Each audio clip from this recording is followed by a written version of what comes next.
করা হলো 300 কে বাড়িয়ে 400 করা হলো, তবে 300 থেকে 400 যেতে কত শতাংশ বৃদ্ধি করা হয়েছে।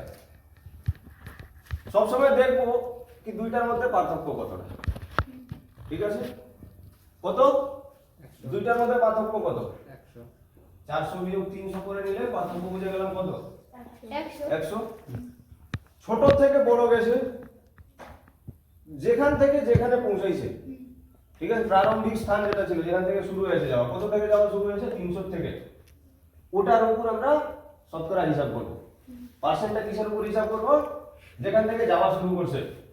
তো বাই 300 গুণন 100, ঠিক আছে?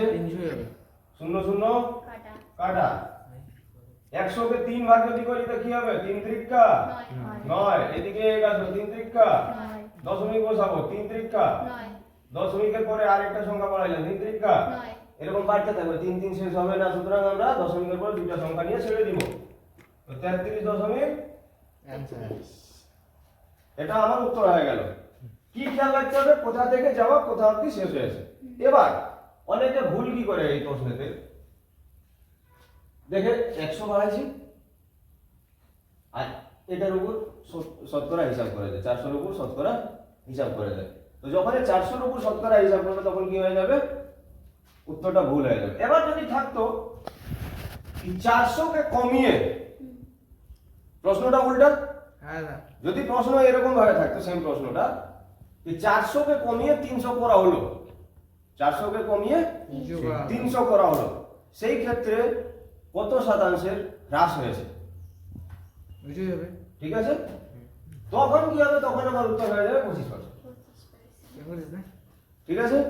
400 কে কমিয়ে 300 করা হলো, কত করা হলো? 400 কে কমিয়ে 300, 400 কে কমিয়ে 300 করা হলো। যদি প্রশ্নটা ঘুরাই দিয়ে জিজ্ঞেস করা হয়, তো জিজ্ঞেস করতেছে কি 400 কে কমিয়ে 300 করা হলো, তো 400 থেকে 300 যেতে কত শতাংশ হ্রাস পেয়েছে বা হ্রাস করা হয়েছে। তো যেহেতু কমতেছে, প্রারম্ভিক স্থান কোনটা ছিল খালি মনে রাখতে হবে, কোথা থেকে শুরু হয়েছে? 400 থেকে শুরু হয়েছে, তাই না? তো 400 থেকে যখন শুরু হবে তখন পার্থক্য তো 100 থাকবে, কিন্তু শতকরা হিসাব কিসের উপর করব? 400, 400 এর উপর করব, ঠিক আছে? অনেকে যদি খালি মনে করো এটুকু দেখলো, দেখে নিয়ে স্যার করেছিল 33.33, যেমন এখনই পবিত্র বললো, তাতে কি হয়ে যাবে? ভুল হয়ে যাবে। কথা বুঝতে হবে কি জিজ্ঞেস করতেছে, কোথা থেকে শুরু হয়েছে। প্রারম্ভিক স্থান যেখানে শুরু হবে ওটার উপরেই আমরা শতকরা হিসাব করব। মাঝখানের পার্থক্য 100, 0 0 কাটা। 25%, যদি বৃদ্ধি হয়, মানে কম থেকে বেশি যদি যায়, 300 থেকে যদি 400 যায় তাহলে হবে 33.33, কিন্তু 400 থেকে যদি 300 আসে তখন কত হবে?